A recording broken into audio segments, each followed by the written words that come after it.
പാലാ നഗരസഭയിൽ അവിശ്വാസ പ്രമേയ അവതരണത്തിന് മുന്നോടിയായി ഇന്നു മുതൽ തുടർച്ചയായി 4 ദിവസങ്ങളിൽ കൗൺസിൽ യോഗങ്ങൾ ചേരും.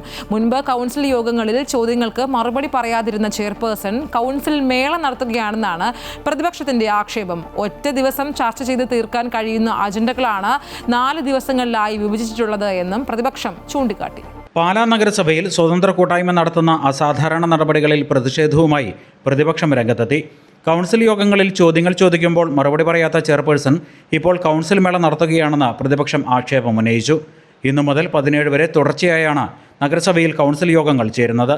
നഗരസഭയെ ബാധിക്കുന്ന വിഷയങ്ങൾ പ്രതിപക്ഷം കൗൺസിലിൽ ചോദിക്കുമ്പോൾ മറുപടി ലഭിക്കാതിരുന്നാൽ 3-1 കൗൺസിലർമാർ ഏതെങ്കിലും അജണ്ട വയ്ക്കണമെന്നാവശ്യപ്പെട്ട് ഒപ്പിട്ട് നൽകുന്ന പക്ഷം 10 ദിവസത്തിനകം ചെയർപേഴ്സൺ കൗൺസിൽ വിളിച്ചു ചേർക്കണമെന്നാണ് ചട്ടം. കത്ത് നൽകി 3 ദിവസത്തിനകം തീയതി തീരുമാനിച്ച് നോട്ടീസ് നൽകണം. ഇല്ലെങ്കിൽ ഒപ്പിട്ട കൗൺസിലർമാർക്ക് കൗൺസിൽ വിളിച്ചു ചേർത്ത് തീരുമാനമെടുക്കാം. പ്രധാനപ്പെട്ട 6 വിഷയങ്ങൾ ചർച്ച ചെയ്യണമെന്ന് പ്രതിപക്ഷം ആവശ്യപ്പെട്ടതനുസരിച്ചാണ് കൗൺസിൽ യോഗങ്ങൾ വിളിച്ചിരിക്കുന്നത്. എന്നാൽ ഈ 6 വിഷയങ്ങളും ഒറ്റ ദിവസത്തിൽ ചർച്ച ചെയ്ത് തീർക്കാൻ കഴിയുന്നതാണെന്ന് പ്രതിപക്ഷം ചൂണ്ടിക്കാട്ടി. നഗരസഭയിലെ ഫയൽ മോഷണം പോയതും കൊട്ടാരമറ്റം ഓട്ടോറിക്ഷ സ്റ്റാൻഡ് വിഷയത്തിലെ കൗൺസിൽ തീരുമാനവും അടക്കം അജണ്ടകളിൽ ഉൾപ്പെടുത്തിയിട്ടുണ്ട്.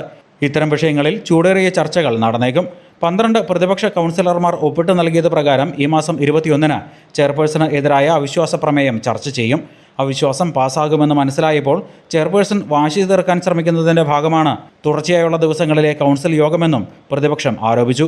അതേസമയം കൗൺസിൽ യോഗങ്ങളിൽ കോൺഗ്രസ് കൗൺസിലർമാരും സ്വതന്ത്രരും എന്ത് നിലപാടെടുക്കും എന്നതും ശ്രദ്ധേയമാണ്. അമൃത ന്യൂസ്, കോട്ടയം.